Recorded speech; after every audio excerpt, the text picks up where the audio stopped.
I think when it comes to muscle groups, owning a well-developed, muscular set of quads is the best way to earn widespread respect, especially in fitness circles. This is because not only do they create that highly revered X-frame look and the illusion of a smaller waist, they also imply a strong work ethic, with trainees skipping leg day being the butt of many jokes and memes. But before we can cover the most effective way to train the quads for growth, we need to cover their basic anatomy first.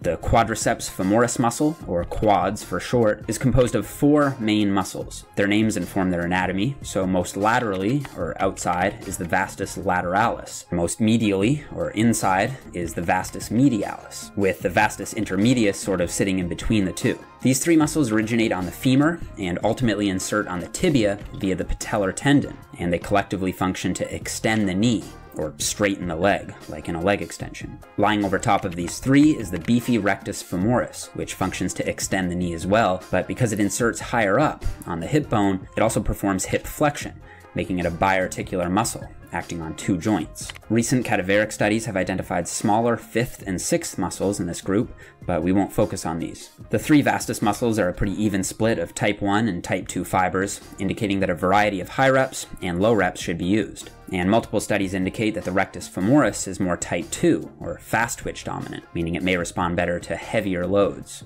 If I could pick just one exercise for the quads, it would be the squat. Studies have repeatedly shown that while it may not be the best glute builder, the quads are very highly active in the squat, and given its high potential for progressive overload and general strength development, the squat is a staple. Front squats are often used to increase quad emphasis, which makes sense biomechanically since torque requirement at the knee is greater due to the more upright lifting position. Additionally, a 2016 study from Contreras and colleagues found that vastus lateralis, or outer sweep activation, was about 21% greater during front squats than back squats to parallel. Furthermore, a 2015 study from Yavis et al. Showed greater vastus medialis, or teardrop activation, with a 1 rep max front squat than a 1 rep max back squat. And since the front squat can achieve similar, or perhaps greater, activation with lighter loads than the back squat, it could be ideal for those with knee problems, since compressive forces are lower on the knee. So what about squat depth? Well, a 2013 study from Bloomquist and colleagues compared quadriceps hypertrophy after 12 weeks of training with a shallow squat or a deep squat.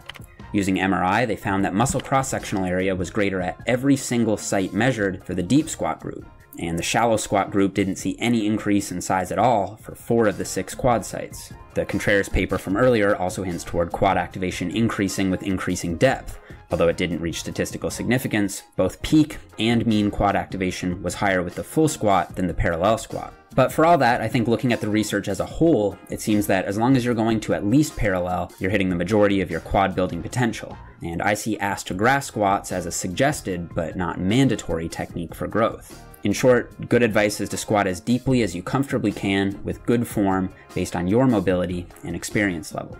So what about stance width? Well, a 1998 study out of Illinois State University showed that squats with 75% and 140% of shoulder width resulted in the same EMG activation pattern across all heads of the quads. 2 later studies in 2001 and 2009 respectively also showed no difference between 1 and 2 times shoulder width, indicating that since stance width doesn't affect quad activation, you should squat with a stance that allows you to reach an appropriate depth comfortably and safely. And this should extend to similar exercises such as the leg press. And while the barbell squat is a well-researched, tried-and-true favorite, exercises like lunges and step-ups have shown very similar levels of activation to the squat, with the step-up actually outperforming the squat for vastus lateralis, or outer sweep activity, in one 2009 study. Of course, going off EMG data alone, the simple leg extension would be king, especially for the rectus femoris muscle. But since its potential for progressive overload is much lower, it should be added as an adjunct isolation exercise, providing additional quad emphasis after performing a compound lift first. Interestingly, 2 studies independently found that vastus lateralis, or outer sweep activation, was higher with the toes pointed in, while rectus femoris activity was higher with the toes pointed out.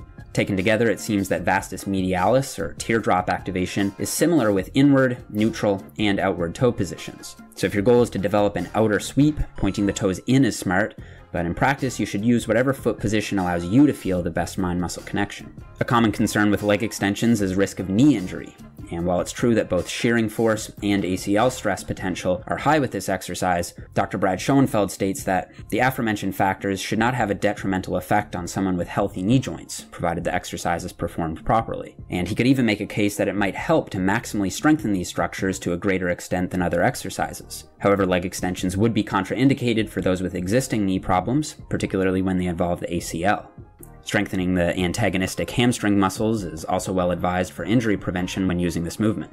According to volume expert Dr. Mike Isertel, most trainees will respond optimally with 12 to 18 weekly sets, including squat volume, with volumes above 20 sets typically causing recovery issues. For frequency, his suggestion is 1.5 to 3 times per week, with 1.5 denoting one very high volume session with one low volume mini session per week. I personally find a 2 times per week frequency with one heavy day focused on strength development primarily in the 4 to 8 rep range, and one higher volume light day with reps in the 8 to 20 range is practical for maximizing quad development for most. So if you put these sound scientific principles to practice with consistent effort, a strong mindset, and steady focus on strength progression, an impressive set of quadriceps femoris muscles are waiting to be built.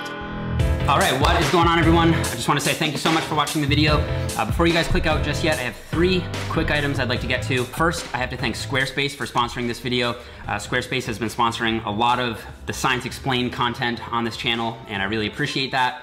If you guys aren't aware, Squarespace is the website platform that I've been using for the last over 2 years now to run my online coaching business, and it's also the platform I use to sell all of my standoff training programs.